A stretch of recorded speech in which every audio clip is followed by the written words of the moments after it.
Hi friends, welcome to my YouTube channel. ನಾನು ಸಂಗೀತ. ಎಲ್ಲರೂ ಹೇಗಿದ್ದೀರಾ? ನಾನು ಕೂಡ ಸೂಪರ್ ಆಗಿದ್ದೀನಿ. ನೀವು ಎಲ್ಲ ಚೆನ್ನಾಗಿದ್ದೀರಾ ಅಂತ ಭಾವಿಸ್ತಾ ಇದ್ದೀನಿ. ಸಾರಿ, ಇವತ್ತು ಸೋಮವಾರ.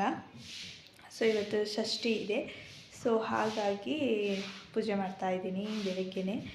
ಬೆಳಗ್ಗೆಯಿಂದ ತಯಾರಿ ನಡೀತಾ ಇದೆ. ಅಂದರೆ ನಾನು ಹುತ್ತಕ್ಕೆಲ್ಲ ಹಾಲೆರೆಯೋದೆಲ್ಲ ಏನು ಮಾಡೋಕ್ಕೆ ಹೋಗಲ್ಲ.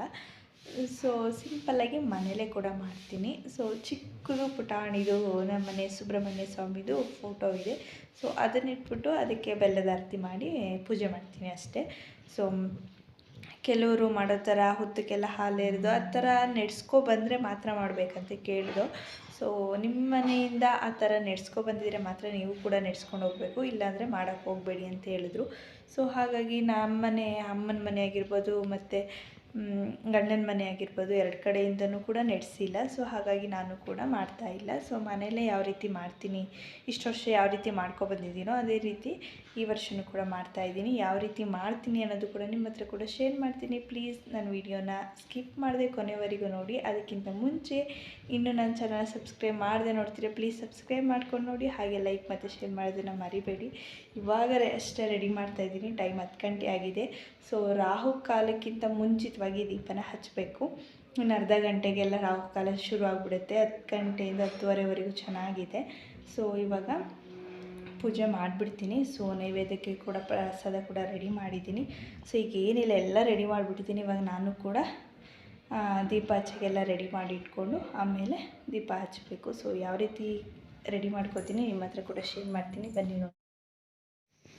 ಇಲ್ಲಿ ಒಂದು ತಾಮ್ರದ ತಟ್ಟೆಯನ್ನು ತೊಗೊಂಡಿದ್ದೀನಿ ನಾನು. ದೊಡ್ಡದಾದ್ರೂ ತೊಗೋಬೋದು, ಇಲ್ಲ ಚಿಕ್ಕದಾದ್ರೂ ತೊಗೋಬೋದು. ನಾನು ಒಂದು ಚಿಕ್ಕದಿತ್ತು, ಅದನ್ನು ಕಳಶಕ್ಕೆ ಇಟ್ಕೋತೀನಿ. ಇದು ದೊಡ್ಡದಿತ್ತು, ಇದನ್ನೇ ತೊಗೊಂಡಿದ್ದೀನಿ. ಇದನ್ನು ಮಧ್ಯಭಾಗಕ್ಕೆ ಗಂಧ ಹಚ್ತಾ ಇದ್ದೀನಿ. ಮತ್ತು ಸುತ್ತಲೂ ಕೂಡ ಒಂದು 5 ಕಡೆ ಗಂಧ ಹಚ್ಕೋತಾ ಇದ್ದೀನಿ. ಮತ್ತು ಗಂಧ ಹಚ್ಚಿದ್ಮೇಲೆ ಅರಿಶಿನ, ಕುಂಕುಮ ಈ ಥರ ನಾವು ಎಲ್ಲೆಲ್ಲಿ ಗಂಧ ಇಟ್ಕೊಂಡಿರ್ತೀವೋ ಆ ಕಡೆ ಎಲ್ಲವೂ ಕೂಡ ಅರಿಶಿನ, ಕುಂಕುಮ ಎಲ್ಲ ಕೂಡ ಹಚ್ಕೊಬೇಕು. ನೋಡಿ, ಯಾವ ರೀತಿ ಹಚ್ಚುತ್ತಿದ್ದೀನೋ ಅದೇ ರೀತಿಯೇ ಹಚ್ಕೋಬೇಕು. ನನಗೆ ಯಾವ ರೀತಿ ಗೊತ್ತಿದೆಯೋ ಅದನ್ನು ನಿಮ್ಮ ಹತ್ರ ಶೇರ್ ಮಾಡ್ತಾಯಿದ್ದೀನಿ. ನಾನು ಯಾವ ರೀತಿ ಮಾಡ್ತೀನಿ ಆ ರೀತಿ ನಿಮ್ಮ ಹತ್ರ ಕೂಡ ಶೇರ್ ಮಾಡ್ತಾಯಿದ್ದೀನಿ. ನನಗೇನು ಸಂಪೂರ್ಣವಾಗಿ ಪೂಜೆ ಬಗ್ಗೆ ಆಗಿರ್ಬೋದು, ಇದ್ರ ಬಗ್ಗೆ ಆಗಿರೋದು ಅಷ್ಟೊಂದೇನು ತಿಳ್ಕೊಂಡೆ, ಸ್ವಲ್ಪ ಮಟ್ಟಿಗಾದರೂ ತಿಳ್ಕೊಂಡಿದ್ದೀನಿ. ಅದನ್ನು ನಿಮ್ಮ ಹತ್ರ ಕೂಡ ಶೇರ್ ಮಾಡ್ತಾಯಿದ್ದೀನಿ. ಇವಾಗ ಅರಿಶಿನ, ಗಂಧ, ಅರಿಶಿನ ಎಲ್ಲ ಹಚ್ಚಿದ್ದೀನಲ್ವ, ಅಲ್ಲಿಗೆ ಕುಂಕುಮನ ಇಟ್ಕೊಂಡಿದ್ದೀನಿ. ಈಗ ತಟ್ಟೆಗೂ ಕೂಡ ಮಧ್ಯಭಾಗಕ್ಕೆ ಅರಿಶಿನ, ಕುಂಕುಮ ಎರಡೂ ಕಡೆ ಇಟ್ಕೊಂಡು ಇದಕ್ಕೆ ನಮ್ಮ ಕೈಯಲ್ಲಿ 5 ಇಡು ಅಕ್ಕಿನ ಹಾಕೋಬೇಕು. ಪಾವು ಲೆಕ್ಕ ಲೋಟದಲ್ಲಿ ಈ ಥರ ಹಾಕೋಬಾರ್ದು. ನಮ್ಮ ಕೈಯಲ್ಲಿ 5 ಇಡಿನ ಹಾಕೋಬೇಕು. ಈಗ ಎಲ್ಲ ಹಾಕಿ ಆದಮೇಲೆ ಸಮ ಮಾಡಿಕೊಂಡು ಅದನ್ನು ಸ್ವಲ್ಪ ಅರಿಶಿನ ಮತ್ತು ಕುಂಕುಮ ಇಷ್ಟನ್ನು ಹಾಕಿ ಒಂದು ಸ್ವಲ್ಪ ಅಕ್ಷತೆ ಇಷ್ಟನ್ನು ಹಾಕಿ ನಾವು ಓಂ ಶ್ರೀ ಸ್ವಸ್ತಿಕ್ ಅಂತ ಬರಿಬೇಕು. ರಂಗೋಲಿ ಬಿಡಿಸ್ಬೇಕು ಅದ್ರ ಮೇಲೆ. ಮತ್ತು ಈಗ ಯಾವ ರೀತಿ ನಾನು ಮಾಡ್ತಿದ್ದೀನೋ ಅದೇ ರೀತಿಯೇ ಮಾಡಬೇಕು. ಈ ರೀತಿ ಮಾಡಿ ಓಂ ಶ್ರೀ ಸ್ವಸ್ತಿಕ್ ಎಲ್ಲ ಬರೆದು ಆದಮೇಲೆ ಈಗ ಹಾಗೆ ಬಿಡಬಾರ್ದು ರಂಗೋಲಿನ.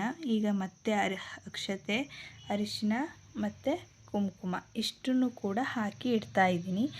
ಸ್ವಲ್ಪ ಹೂದಳಗಳನ್ನ ಬಿಡಿಸಿಟ್ಕೊಂಡಿದ್ದೆ, ಅದನ್ನು ಕೂಡ ಹಾಕ್ತಾಯಿದ್ದೀನಿ. ಇವಾಗ ಬೆಲ್ಲನ ತೊಗೊಂಡಿದ್ದೀನಿ. ಆದಷ್ಟು ಹೆಚ್ಚು ಬೆಲ್ಲನೇ ತೊಗೊಳ್ಳಿ, ಚಿಕ್ಕದಾಗಿದ್ರೆ ತುಂಬ ಚೆನ್ನಾಗಿ ಕಾಣಿಸುತ್ತೆ. ಈಗ ಬೆಲ್ಲಕ್ಕೂ ಕೂಡ ಅರಿಶಿನ, ಕುಂಕುಮ ಇದನ್ನು ಹಚ್ಚಿ ಅಲಂಕಾರ ಮಾಡ್ಕೋತಾ ಇದ್ದೀನಿ. ಇದು ಯಾವ ರೀತಿ ತೋರಿಸ್ತೀನೋ ಅದೇ ರೀತಿಯೇ ಮಾಡ್ಕೊಳ್ಳಿ. ಸಿಂಪಲ್ಲಾಗಿ ಚೆನ್ನಾಗಿ ಕೂಡ ಬರುತ್ತೆ. ಇಷ್ಟು ಮಾಡಿಕೊಂಡ್ರೆ ಸಾಕು. ಈಗ 2 ಸೈಡು ಹಿಂದೆ ಮತ್ತು ಮುಂದೆ ಅರಿಶಿನ, ಕುಂಕುಮ ಎರಡೂ ಕೂಡ ಇಟ್ಕೋತಾ ಇದ್ದೀನಿ. ಅದಾದಮೇಲೆ ಸುಬ್ರಹ್ಮಣ್ಯ ಸ್ವಾಮಿಗೆ ಕೆಂಪು ಹೂವುಗಳಂದರೆ ತುಂಬ ಇಷ್ಟ ಆಗುತ್ತಂತೆ. ಹಾಗಾಗಿ ಕೆಂಪು ಹೂವುಗಳಿಂದಲೇ ಅಲಂಕಾರ ಮಾಡಿ. ನಾನು ಸೇವಂತಿಗೆ ಮತ್ತು ಗುಲಾಬಿ ಎರಡೂ ಕೂಡ ಇತ್ತು, ಹಾಗಾಗಿ 2 ಕಡೆಯಿಂದನೂ ಕೂಡ ಅಲಂಕಾರ ಮಾಡ್ತೀನಿ. ಅದಾದಮೇಲೆ ತುಪ್ಪದಿಂದ ಇವತ್ತು ದೀಪ ಹಚ್ತಾ ಇದ್ದೀನಿ. ತುಪ್ಪ ಕಾಯಿಸಿ ಇಟ್ಕೊಂಡಿದ್ದೆ ರಾತ್ರಿ, ಅದನ್ನು ಯೂಸ್ ಮಾಡಿಲ್ಲ ನಾನು. ದೇವ್ರಿಗೆ ಅಂತಲೇ ಕಾಯಿಸಿ ಇಟ್ಕೊಂಡಿದ್ದೀನಿ. ತುಪ್ಪದಿಂದ ಹಚ್ಚೋದ್ರಿಂದ ತುಂಬ ಶ್ರೇಷ್ಠನೂ ಕೂಡ ಹೌದು. ನಾವು ಈ ಬೆಲ್ಲನ ಮತ್ತು ಇನ್ನು ಸ್ವೀಟ್ಗೆಲ್ಲ ಬಳಸ್ಕೋತೀವಲ್ವ, ಅದಾದಮೇಲೆ ತುಂಬ ಟೇಸ್ಟಿಯಾಗಿ ಬರುತ್ತೆ ಸ್ವೀಟು. ಹಾಗಾಗಿ ತುಪ್ಪದಿಂದನೇ ಹಚ್ಚಿದ್ರೆ ಇನ್ನೂ ತುಂಬ ಚೆನ್ನಾಗಿರುತ್ತೆ ಮತ್ತು ಶ್ರೇಷ್ಠನೂ ಕೂಡ ಹೌದು. ಇಲ್ಲ ಅನ್ನೋದ್ರೆ ಎಣ್ಣೆ ಕೂಡ ಹಚ್ಕೋಬೋದು. ಈಗ ಅದಾದಮೇಲೆ ಹತ್ತಿ ಇಲ್ಲಿ ನಾನು ಬತ್ತಿ ಮಾಡಿ ಇಟ್ಕೊಂಡಿದ್ದೀನಿ. ಆ ಬತ್ತಿನ ಮನೇಲೇ ಮಾಡ್ಕೊಂಡಿರೋದು, ಹೊರಗಡೆಯಿಂದ ಏನು ತಂದಿಲ್ಲ ನಾನು. ಸೊ ಮನೇಲೇ ಹತ್ತಿ ಇತ್ತು, ಸೊ ಹಾಗಾಗಿ ಅದರಲ್ಲೇ ಮಾಡ್ಕೊಂಡಿದ್ದೀನಿ ನಾನು. ಸೊ ಇವಾಗ ಅದನ್ನು ನೀಟಾಗಿ ಹಾಕೋತಾ ಇದ್ದೀನಿ. ಈಗ ಹಾಕಿ ಇಟ್ಟಾಯಿತು, ಇದು ಕೂಡ ರೆಡಿ ಆಯಿತು. ಇವಾಗ ಹೂವಿನಿಂದ ಅಲಂಕಾರ ಮಾಡ್ಕೋತಾ ಇದ್ದೀನಿ. ಸ್ವಲ್ಪ ಕೆಂಪು ಹೂವು ಮತ್ತು ಸೇವಂತಿಗೆ ಎರಡೂ ಕೂಡ ಇತ್ತು. ಸೊ ಹಾಗಾಗಿ ಸಿಂಪಲ್ಲಾಗಿ ಮಾಡ್ಕೋತಾ ಇದ್ದೀನಿ. ಥರ ಸುತ್ತ ಹಾಕೋಣ ಅಂದ್ಕೊಂಡೆ. ಸೊ ಫೋಟೋಗೆಲ್ಲ ಮುಡ್ಸಿದ್ನಲ್ಲ, ಸಾಲ್ಟೇಜ್ ಆಯಿತು. ಸೊ ಒಂದೊಂದೇ ದಳನ ಬಿಡಿಸ್ಕೊಂಡು ಇಟ್ಕೊಂಡು ಬಂದಿದ್ದೀನಿ. ಸಿಂಪಲ್ಲಾಗಿ ನಮ್ಮನೆ ಏನಿದೆಯೋ ಅಷ್ಟರಲ್ಲೇ ಮಾಡಿದ್ದೀನಿ.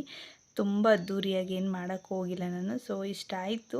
ಇದಾದಮೇಲೆ ದೇವರ ಹತ್ರ ಇಟ್ಟು ತೋರಿಸ್ತೀನಿ ಯಾವ ರೀತಿ ಇಟ್ಟಿದ್ದೀನಿ ಅಂತ ಅಂದ್ಬಿಟ್ಟು. ಸೊ ದೀಪ ಹಚ್ಚಿ ಕೂಡ ತೋರಿಸ್ತೀನಿ ನೋಡಿ. ಈ ಥರ ರೆಡಿ ಮಾಡಿದ್ದೀನಿ ನಾನು. ಸೊ ನಮ್ಮನೆ ದೇವ್ರ ಮನೆ ಇಲ್ಲ ಇಲ್ಲಿ. ಸೊ ಹಾಗಾಗಿ ಚಿಕ್ಕದು ಪುಟಾಣಿದು ಕೂಡ ಫೋಟೋ ಇತ್ತು. ಸೊ ಹಾಗಾಗಿ ಈ ರೀತಿ ರೆಡಿ ಮಾಡಿದ್ದೀನಿ. ಇವಾಗ ಪೂಜೆ ಮಾಡಬೇಕು. ಸೊ ಪೂಜೆ ಎಲ್ಲ ವೀಡಿಯೋ ಮಾಡಲ್ಲ. ಸೊ ಹಾಗಾಗಿ ದೀಪ ಹಚ್ಚಿದ ಮೇಲೂ ಕೂಡ ತೋರಿಸ್ತೀನಿ. ಫ್ರೆಂಡ್ಸ್ ನೋಡಿ, ದೀಪ ಎಲ್ಲ ಹಚ್ಚಿದಾಯಿತು, ನೈವೇದ್ಯ ಕೂಡ ಮಾಡಿದ್ದಾಯಿತು. ಸೊ ಪೂಜೆ ಎಲ್ಲ ಮುಗಿದ್ಮೇಲೆ ಇದು ವಿಡಿಯೋ ಮಾಡ್ಕೋತಾ ಇರೋದು. ತುಂಬ ಖುಷಿ ಅನ್ನಿಸ್ತು ಮತ್ತು ನೆಮ್ಮದಿ ಕೂಡ ಆಯಿತು. ತುಂಬಾ ಶ್ರೇಷ್ಠವಾಗಿರುತ್ತೆ ಈ ಥರ ಬೆಲ್ಲದ ಆರತಿ ಮಾಡೋದ್ರಿಂದ. ಒಂದು ವೇಳೆ ನೀವು ದೇವಸ್ಥಾನಕ್ಕೆ ಏನಾದ್ರು ಹೋಗ್ತೀವಿ ಅಂದರೆ ಸೇಮ್ ವೇಯಲ್ಲೇ ಮಾಡಿಕೊಂಡು ಬೆಲ್ಲ ಮತ್ತು ಅಕ್ಕಿನ ಅಲ್ಲೇ ಇಟ್ಟು ಬರಬೇಕಾಗುತ್ತೆ. ಸೊ ಮನೇಲಿ ಮಾಡಿರೋದ್ರಿಂದ ಅದನ್ನು ನಾನು ಸ್ವೀಟ್ ಮಾಡಲಿಕ್ಕೆ ಯೂಸ್ ಮಾಡ್ಕೋತೀನಿ. Hi friends, welcome back. ನೋಡಿದ್ರಿ ಅಲ್ವಾ ಯಾವ ರೀತಿ ಪೂಜೆ ಮಾಡಿದ್ದೀನಿ ಅಂದ್ಬಿಟ್ಟು. ಸಿಂಪಲಾಗಿ ಪೂಜೆ ಮಾಡಿದ್ದೀನಿ ಅಷ್ಟೇ. ಚಿಕ್ಕದೊಂದು ಫೋಟೋ ಇತ್ತು ನಮ್ಮ ಮನೆ. ಸೊ ಅದಕ್ಕೆ ಇಟ್ಬಿಟ್ಟು ಬೆಲ್ಲದಾರತಿ ಪೂಜೆನ ಮಾಡಿದ್ದೀನಿ. ಪೂಜೆ ಎಲ್ಲ ಆಯಿತು. ತಿಂಡಿ ತಿನ್ನಬೇಕಷ್ಟೇ. ಇವಾಗ 10:30 ಆಗಿದೆ ಟೈಮು. ತಿಂಡಿ ತಿನ್ನಬೇಕು. ಕೆಲವೊಂದು ಶೈಲಿಯಲ್ಲಿ ಮಾಡ್ತಾರೆ ಈ ಷಷ್ಠಿನ. ಸೊ ಯಾವ್ಯಾವ ರೀತಿ ಅಂದರೆ, ಕೆಲವೊಬ್ಬರು ಹುತ್ತಕ್ಕೆ ಹಾಲು ಎರೆಯೋದಾಗಿರ್ಬೋದು. ಇನ್ನು ಕೆಲವರು ಅದ್ರ ವಿಗ್ರಹ ಇತ್ತು ಅಂದರೆ ಅದಕ್ಕೆ ಅಭಿಷೇಕ ಮಾಡಿ ಪೂಜೆ ಮಾಡೋದಾಗಿರ್ಬೋದು. ಆ ಥರ ಎಲ್ಲವೂ ಕೂಡ ಮಾಡ್ತಾರೆ. ಸೊ ನಮಗೆ ಆ ಥರ ಏನು ನಾನು ಅಭ್ಯಾಸ ಮಾಡ್ಕೊಂಡಿಲ್ಲ. ಬರೀ ಜಸ್ಟ್ ಫೋಟೋಗೆ ಪೂಜೆ ಮಾಡ್ತೀನಿ ಅಷ್ಟೇ. ನಾರ್ಮಲಾಗಿ ಯಾವ ರೀತಿ ಪೂಜೆ ಮಾಡ್ತೀನೋ ಅದೇ ರೀತಿನೇ ಮಾಡಿದ್ದೀನಿ. ಸೊ ಇದಕ್ಕೆ ನೈವೇದ್ಯ ಕೂಡ ಮಾಡಿದ್ದೀನಿ. ಪಾಯಸ ಮಾಡಿದ್ದೆ. ಸೊ ಪಾಯಸ ಇಟ್ಟಿದ್ದೀನಿ. ಇನ್ನೇನಿಲ್ಲ, ತಿಂಡಿ ತಿನ್ನಬೇಕು. ಇವತ್ತು ರಾಮನಾಥ್ಪುರ ಹೋಗೋಣ ಅಂತ ಅಂದ್ಕೊಂಡ್ವಿ. ಸೊ ಹೋಗೋಕ್ಕಾಗಲಿಲ್ಲ. ಮತ್ತಿನ್ಯಾವಾಗಾದರೂ ಹೋಗಬೇಕು. ಹೋಗೋಣ ಅಂತಲೇ ಡಿಸೈಡ್ ಮಾಡಿದ್ವಿ. ಸೊ ಲಾಸ್ಟ್ ಮೂಮೆಂಟಲ್ಲಿ ಕ್ಯಾನ್ಸಲ್ ಆಯಿತು.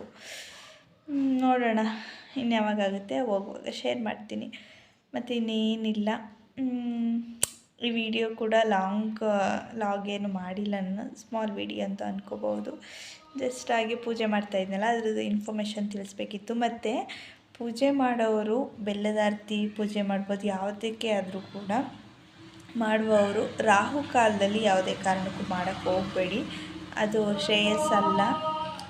ಸೊ ರಾಹುಕಾಲ, ಗುಳಿಕ ಕಾಲ ಈ ಥರ ಟೈಮ್ ಇರುತ್ತೆ, ಕ್ಯಾಲೆಂಡ್ರಲ್ಲೇ ಇರುತ್ತೆ. ಸೊ ಅದನ್ನು ನೋಡಿಕೊಂಡು ಪೂಜೆ ಮಾಡ್ಬೋದು. ಸೊ ಇವತ್ತು ಬೆಳಿಗ್ಗೆ 6 ಗಂಟೆಗೆ ಒಳಗಡೆ ಮಾಡಬೇಕಿತ್ತು. ಇಲ್ಲ 6 ಗಂಟೆಯಿಂದ 9 ಗಂಟೆವರೆಗೆ ಮಾಡಬಾರ್ದಿತ್ತು.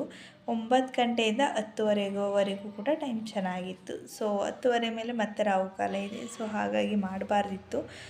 ಸೊ ಹಾಗಾಗಿ ನಾನು ಮಾಡೋಕ್ಕೆ ಹೋಗಲಿಲ್ಲ. 9 ಗಂಟೆ ಹೊತ್ತಿಗೆ ಎಲ್ಲ ಸ್ನಾನ ಗೀನ ಎಲ್ಲ ಮುಗಿಸಿ ದೇವ್ರ ಕೆಲಸ ಎಲ್ಲ ಮುಗಿಸೋದಕ್ಕೆ ಸರಿ ಹೋಗುತ್ತೆ. 9 ಗಂಟೆ ಮೇಲೇ ಮಾಡೋಣ ಅಂದ್ಬಿಟ್ಟು ಶುರು ಮಾಡಿಕೊಂಡೆ. ಸೊ ಬೆಳಗ್ಗೆನೇ ಇದು ಮಾಡೋಕ್ಕೂ ಆಗಲಿಲ್ಲ ನನಗೆ. ವೆದರ್ ಕೂಡ ಚೇಂಜ್ ಇರೋದ್ರಿಂದ ಬಿಸಿನೀರು ಕೂಡ ಬರಲಿಲ್ಲ. ಸೊ ಹಾಗಾಗಿ ಸ್ವಲ್ಪ ಬೆಳಕಾದ್ಮೇಲೆ ಮಾಡೋಣ. ತಣ್ಣೀರು ಸ್ನಾನ ಸ್ವಲ್ಪ ಮಾಡ್ತೀನಿ ಕೆಲವೊಂದು ಸಲ. ನೀರು ಬರದೇ ಇದ್ದಾಗ ಮಾಡ್ತೀನಿ, ಆದರೆ ಹುಷಾರು ತಪ್ಪಿಬಿಡ್ತೀನಿ. ಹಾಗಾಗಿ ಥಂಡಿ ಸ್ನಾನ ಮಾಡಬೇಕಲ್ಲ ಅಂತ ಅಂದ್ಬಿಟ್ಟು ಬೇಗ ಇದು ಮಾಡಲಿಲ್ಲ. ಯಾಕೆಂದರೆ ವೆದರ್ ಸ್ವಲ್ಪ 2 ದಿವಸದಿಂದ ಚೇಂಜ್ ಆಗಿರೋದ್ರಿಂದ ಸೋಲಾರಲ್ಲಿ ಬಿಸಿನೀರು ಬರ್ತಾ ಇಲ್ಲ. ತಣ್ಣೀರು ಸ್ವಲ್ಪ ಬೆಳಕಾದರೆ ಏನೋ ಒಂಥರ ಅನಿಸುತ್ತೆ. ಥಂಡಿ ಸ್ನಾನ ಮಾಡಿದ್ರೂ ಕೂಡ ಅಷ್ಟೊಂದು ಫೀಲ್ ಅನಿಸಲ್ಲ, ಸ್ವಲ್ಪನಾದರೂ ಬೆಚ್ಚಗೆ ಬರುತ್ತೆ. ಸೊ ಹಾಗಾಗಿ ಲೇಟ್ ಮಾಡಿದೆ ಅಷ್ಟೇ ಪೂಜೆ ಮಾಡೋದು. ಇನ್ನೇನಿಲ್ಲ, ಇಲ್ಲೋಗಿದ್ರೆ ಬೆಳಗ್ಗೆ 4 ಗಂಟೆಗೆ ಎದ್ದು ಪೂಜೆ ಎಲ್ಲ ಮುಗಿಸ್ಬಿಡ್ತಾಯಿದ್ದೆ. ನೀರ್ದು ತೊಂದರೆ ಆಗಿರೋದ್ರಿಂದ, ಬಿಸಿನೀರು ಬರದೇ ಇರೋದ್ರಿಂದ ಲೇಟಾಗಿ ಮಾಡಿದೆ ಅಷ್ಟೇ. ಸೊ ನೀವೆಲ್ಲ ಯಾವ ರೀತಿ ಮಾಡಿದ್ರಿ ಷಷ್ಠಿನ ಅನ್ನೋದು ತಿಳಿಸ್ಕೊಡಿ. ಈ ವಿಡಿಯೋ ಕೂಡ ಇಷ್ಟೇ. ಇಲ್ಲಿಗೆ ಎಂಡ್ ಮಾಡ್ತಾಯಿದ್ದೀನಿ. ನಾನು ಮತ್ತೆ ನಿಮಗೆ ಹೊಸ ಲಾಗ್ನೊಂದಿಗೆ ಸಿಗ್ತೀನಿ. ಅಲ್ಲಿವರೆಗೂ ಎಲ್ರಿಗೂ take care and bye bye. Please ನನ್ನ ಚಾನಲ್ನ ಸಬ್ಸ್ಕ್ರೈಬ್ ಮಾಡ್ಕೊಂಡು ನೋಡಿ. ಪ್ಲೀಸ್ ಪ್ಲೀಸ್ ಅಂತ ಕೇಳ್ಕೊತಾ ಈ ವಿಡಿಯೋ ಕೂಡ ಇಲ್ಲಿಗೆ ಎಂಡ್ ಮಾಡಿ